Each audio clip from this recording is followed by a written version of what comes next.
Hi friends, இன்றைக்கி வந்து பார்த்திங்கன்னா சூப்பரான ஒரு தக்காளி சாதம் செய்ய போகிறோம். அங்கே எப்படி செய்யுதுன்ட்டு பார்க்கலாம். அதுக்கு வந்து பார்த்திங்கன்னா பாத்திரத்தில் எண்ணெய் சேர்த்துருக்கேன். எண்ணெய் சூடானதுமே கடுகு வந்து போட்டுக்கிறேன். அதுக்கப்புறமா வந்து பார்த்திங்கன்னா நல்லா ஒரு 3 கைப்பிடி அளவுக்கு சின்ன வெங்காயம் வந்து சேர்த்து நல்லா வதக்கிட்டு இது கூடவே கருவேப்பிலை வந்து சேர்த்துக்கிறேன். அதுக்கப்புறமா வந்து பார்த்திங்கன்னா 5-6 பச்சை மிளகா இது எல்லாமே சேர்த்து நல்லா வந்து வதக்கிட்டு அதுக்கப்புறமா இது கூட தக்காளி வந்து சேர்த்துக்கலாம்.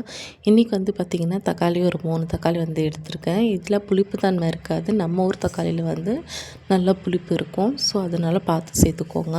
தக்காளி சேர்த்துட்டு அது கூடவே கொஞ்சமாக வந்து கொத்தமல்லி புதினா கொஞ்சம் சேர்த்துக்கோங்க. என்கிட்ட புதினா இல்லை, அதனால நான் சேர்க்கல. கொத்தமல்லி இது எல்லாமே சேர்த்து நல்லா வதக்கி விட்டுட்டு கொஞ்சமாக வந்து மஞ்சள் தூள் சேர்த்துக்கலாம். அது கூடவே ஒரு ஸ்பூன் போல் வந்து பார்த்திங்கன்னா மிளகாய் தூள் வந்து சேர்த்துக்கலாம்.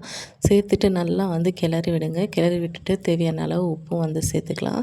சேர்த்துட்டு அதுக்கப்புறமா நல்லா தக்காளி எல்லாம் நல்லா கொலையாக வெந்து வந்ததுக்கப்புறமா இதில் ஒரு அரை லெமன் வந்து சேர்த்துக்கலாம். சேர்த்துட்டு தேவையான அளவு தண்ணி வந்து சேர்த்துக்கோங்க. நான் 2 டம்ளர் அரிசிக்கு வந்து பார்த்திங்கன்னா இன்றைக்கி 4 டம்ளர் போல் தண்ணி வந்து சேர்க்க போகிறேன்.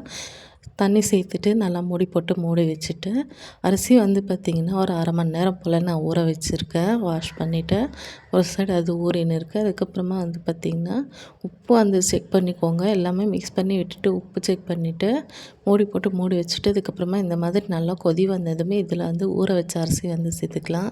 சேர்த்துட்டு நல்லா மிக்ஸ் பண்ணி விடுங்க. மிக்ஸ் பண்ணி விட்டதுக்கப்புறமா இந்த மாதிரி வந்து இந்த கொதியெல்லாம் அடங்கணுமே இந்த ஸ்டேஜில் வந்து கொஞ்சமாக மேலே கொத்தமல்லி போட்டு கொஞ்சமாக நெய் வந்து விட்டு மூடி போட்டு நல்லா தம் போட்டு விடுங்க. நல்லா தம் ஆகட்டும்.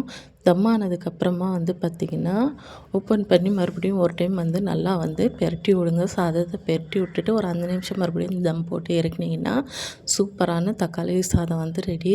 கண்டிப்பாக இந்த ரெசிபி செஞ்சு பாருங்கள், சூப்பராக இருக்கும். இந்த ரெசிபி பிடிச்சிருந்தால் மறக்காமல் லைக் பண்ணுங்கள், ஷேர் பண்ணுங்கள், கமெண்ட் பண்ணுங்கள், சப்ஸ்கிரைப் பண்ணி வச்சுக்கோங்க. அப்போ தான் நான் போடுற வீடியோஸ் உங்களுக்கு